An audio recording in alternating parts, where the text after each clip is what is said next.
이유는 딱 한 가지예요. 다음 교재를 어떤 걸 써야 할지 질문하시는 분한테 어느 정도 도움이 될 수 있는 부분도 있을 겁니다. 제 입장에서는 여기도 오류가 많습니다. 제가 수학학원을 하니까 교재에 대해서 많이 아는 거지.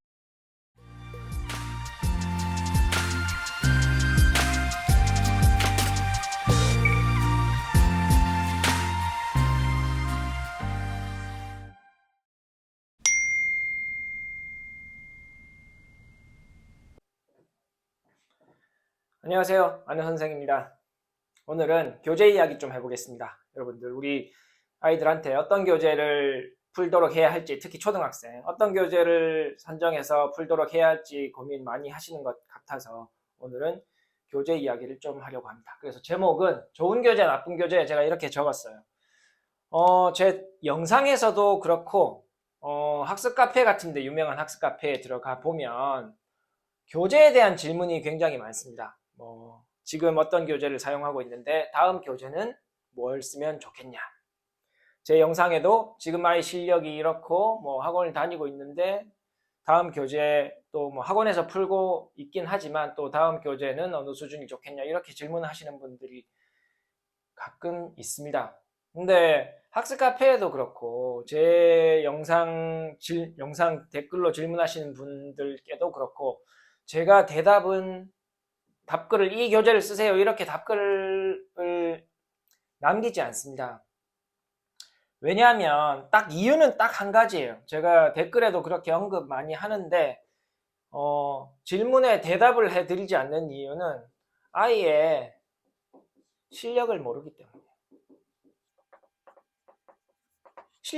때문에 다음 교재를 어떤 걸 써야 할지 그런 부분에 대해서 저는 사실 전혀 이야기할 수 있는 부분이 아니라고 생각합니다. 근데 이제 특히 학습 카페 같은 데 가보시면 댓글이 굉장히 많이 달립니다. 이 교재 해보세요, 저 교재 해보세요, 이렇게 댓글이 많이 달리죠. 그래서 제 입장에서 학원을 14, 15년 하고 있는 입장이고 교재를 굉장히 많이 본 입장이고 수업을 한 입장에서는 실력에 맞는 교재를 사용해야 되는데 어떻게 실력을 모르는데 이제 교재를 추천할까, 이런 이제 생각을 하게 됩니다. 근데 이제 물론 이제 우리 부모님들이 비전문가시기 때문에 이제 또 자녀를 키워본 경험은 있으시잖아요. 그래서 본인의 경험에 맞춰서 이렇게 조언을 해 드리고 이제 그런 부분이 질문하시는 분한테 어느 정도 도움이 될 수 있는 부분도 있을 겁니다. 근데 그렇게 그냥 알려주시는 내용이 그 질문하신 분 자녀한테 맞지 않을 가능성도 굉장히 크거든요. 그러니까 그렇게 달아주시는 댓글이 마침 그 학생한테 맞을 수도 있지만 맞지 않을 가능성도 굉장히 크고, 저는 그 맞지 않을 가능성이 굉장히 크다는 부분 때문에 제가 이제 교재에 대해서 댓글을 혹은 답글을 이렇게 안 드리고 있습니다. 어떤 게시물 같은 경우에 이제 실력을 조금 더 알려주기 위해서, 그죠? 아이의 실력을 알려주기 위해서 이렇게 많이 적으시죠. A 문제집을 사고 B 문제집을 이렇게 풀었는데 정답률이 어떤 퍼센티지다, 이렇게 이야기를 하시는 경우도 있어요. 그냥 이 교재를 쓰고 있는데 다음 교재는 뭘 해야 됩니까? 이런 질문보다 조금 이제 실력을 파악할 수 있는 자료를 주긴 하지만 사실 저는 제 입장에서는 여기도 오류가 많습니다. 제가 찍은 영상 중에 문제집의 정답률이라는 영상이 있습니다. 제가 마지막에 링크를 걸어 둘 텐데 이렇게 알려주시는 정답률도 오류가 굉장히 크거든요. 이거는 제 경험에서 나오는 경험. 홈 테스트 응시한 학생 중에 A 문제집도 풀었고 B 문제집도 풀었고 C 문제집도 풀었는데 그거에 대한 정답률이 몇 퍼센트 정도다, 이렇게 알려주시는 분들이 있거든요. 그러니까 홈테스트 중에서도 홈테스트 5 쓰시는 분들, 신청하시는 분들 중에는 제가 이제 어떤 문제집을 풀었는지 적어달라고 이렇게 말씀드리는데, 그래서 거기에 대해서 좀 더 자세하게 정답률까지 적어주시는 분들이 계십니다. 근데 결과를 딱 보면 이 비문제집을 90% 이상 맞았다고 하는데 왜 성적은 이럴까라고 생각되는 경우가 가끔 한 번씩 나옵니다. 그렇기 때문에 저는 경험상, 물론 홈테스트가 아니라고 하더라도 저희 학원에 테스트하러 오는 학생들한테도 무슨 이 시험을 치는데 이 학기 시험을 치게 될 텐데 이 학기를 공부할 때 풀었던 문제집을 다 이야기해봐. 그러면 이 문제집 뭐 학원에서 했어요. 이렇게 하지만 생각보다 그 수준에 못 미치는 학생들이 많거든요. 그래서 이 문제집의 정답률 가지고도 학생의 실력을 제대로 알 수 없다. 그래서 교재에 대한 정답률이 있어도 그 교재 이름을 추천해 드리는 거를 지향하고 있는 겁니다. 여러분들이 교재에 대해서 잘 모르시니까 요즘 뭐 다 자녀가 하나고 아니면 둘이잖아요. 저도 하나니까 하나 키우고 있는데 이런 상황이기 때문에 애 키우는데 이제 정보가 없고 교재를 이제 잘 모를 수밖에 없습니다. 그래서 게시판이나 댓글로 이제 질문하시는 분들이 있는 거고 그 마음을 다 이해는 합니다. 근데 이제 전문가 입장에서 볼 때 그렇게 이제 댓글 달아드리는 게 이제 좋은 방법이 아니라고 저는 생각하기 때문에 저는 이제 댓글 안 달아드리는 거고, 이 시간에 꼭 짚어드리고 싶은 것은 이 교재에 대한 질문을 하시기 전에 여러분들한테 기준이 있어야 된다는 겁니다. 기준. 그래서 많이 사용하시는 기준이 그냥 이전 교재예요. 그죠? 대부분 질문이 지금 사용하는 교재 혹은 어떤 교재를 사용했는데 다음 교재는 어떻게 할까요? 이렇게 질문을 하시게 되는데, 사실 이 교재를 기준으로 했기 때문에 당연히 이제 여러분들이 정답률을 따지게 되고, 그렇게 이 정답률, 교재와 정답률을 가지고 이제 질문을 하게 되죠. 근데 여러분들이 이미 관심이 있으신 분들은, 그죠? 출판사 교재가 어떻게 구성되어 있는지 여러분들 다 아신단 말입니다. 예를 들면은, 기본 응용을 한 다음에 어떤 출판사, S가 있고, 그 다음에 S가, 뭐 최상위 기본 응용이 있고, 최상위 S가 있고, 그 다음에 최상위가 있잖아요. 그죠? 제가 지금 급하게 생각하려고 하니까 또 뭐가 안 나는데, 예를 들어 센이 있고, 그죠? 최상위 센이 있잖아요. 이런 것처럼 출판사마다 이렇게 난이도별 교재가 있다 이겁니다. 이거는 출판사 사이트에 들어가 보면 다 나오는 거죠. 아니면 인터넷 검색만 하셔도 교재별로 어느 게 어떻게 더 어렵다라는 건 다 나와 있습니다. 조금만 서치하시면 돼요. 그렇기 때문에 그 다음 단계로 뭘 풀어야 될지는 사실은 거의 정해져 있는 겁니다. 어떻게? 이전 단계가 소화가 제대로 되었다고 하면. 근데 문제는 뭐냐면 이 정답률로 뭐 100%다, 90%다 이렇게 측정된 것에 오류가 있다는 겁니다. 오류. 아까 말씀드린 것처럼 시험을 친 결과와 집에서 채점한 결과가 많이 다를 수 있다는 거예요. 저는 일단은 이런 생각을 많이 갖고 있습니다. 그러니까 실력은 오직 시험으로만 측정된다.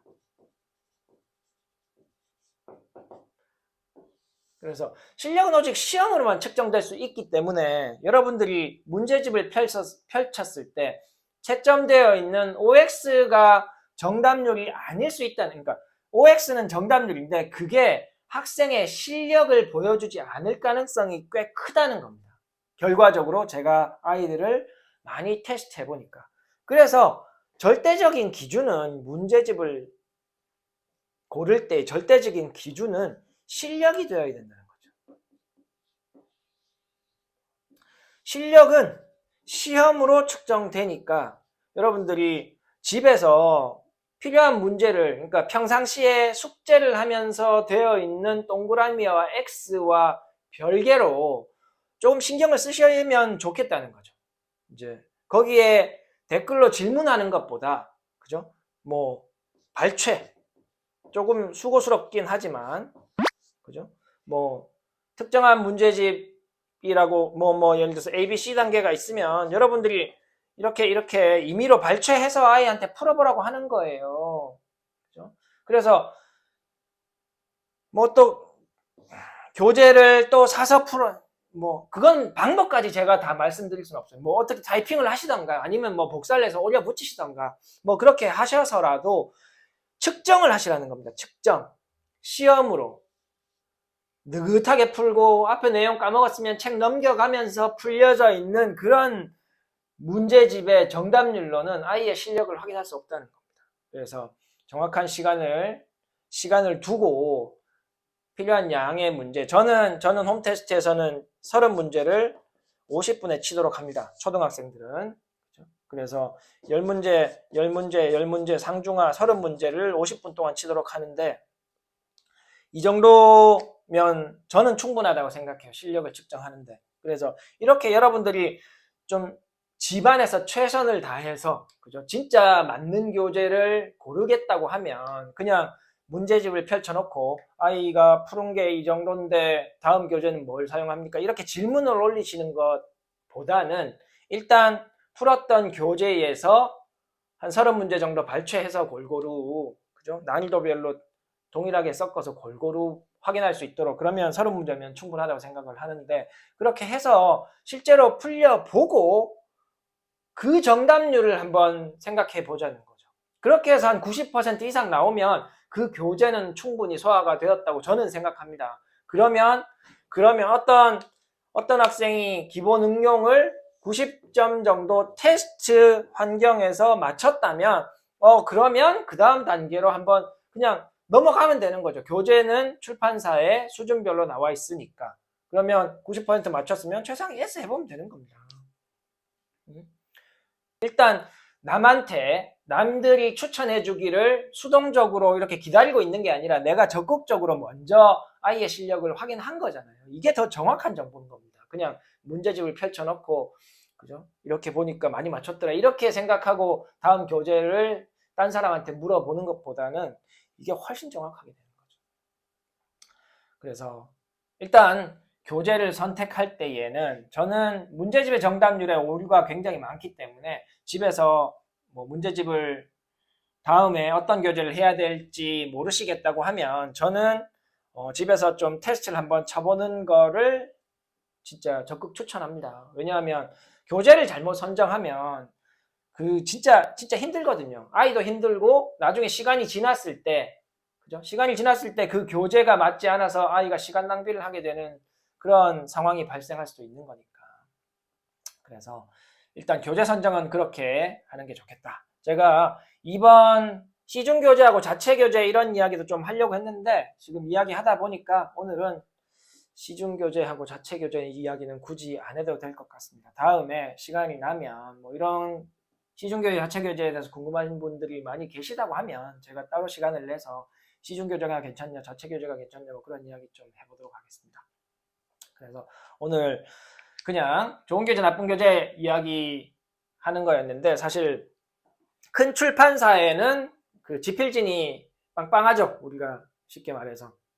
그래서 큰 출판사에서 나오는 교재들은 저는 그냥 다 좋다고 생각합니다. 그래서 어떤 교재는 좋고 어떤 교재는 나쁘다 이렇게 이제 평가할 수 있지는 않다고 생각해요. 어떤 그 개인차가 크거든요. 어떤 학생은 이 교재가 좋다, 어떤 학생은 이 교재가 좋다, 어떤 학생은 또 이 문제집이 어렵다고 하는데 어떤 학생은 이 문제집이 아니라 이 문제집보다 A보다 B가 어렵다, 이런 이야기도 많이 하거든요. 그래서 어느 문제집이 어렵냐, 이것도 사실 개인차가 조금씩 있고, 절대적으로 어려운 문제집이 몇 권 있기는 하지만 일반적으로는 그러니까 비슷한 문제집에서는 어느 게 어렵냐 이렇게 단정적으로 이야기하기는 어렵습니다. 그것처럼 어떤 교재가 나쁘냐 좋으냐 이건 사실 이야기하기가 더 어려운 거예요. 우리가 여러분들이 이제 비전문가고 저도 뭐 수학학원을 오래 했지만 사실 이 어떤 교재 2권을 펼쳤을 때 그냥 장단점이 조금씩 있는 것뿐이지 어느 게 좋다, 어느 게 나쁘다 이렇게 이야기할 수는 없는 것 같습니다. 제가 어떤 교재 2권을 두고 좋고 나쁘냐를 이야기할 수 있는 거는 이 교재 자체가 아니라 이 교재가 학생의 실력에 맞지 않으면 이 교재는 그 학생한테 나쁜 교재인 겁니다. 실력에 맞으면 웬만하면 다 좋은 교재라고 저는 생각합니다.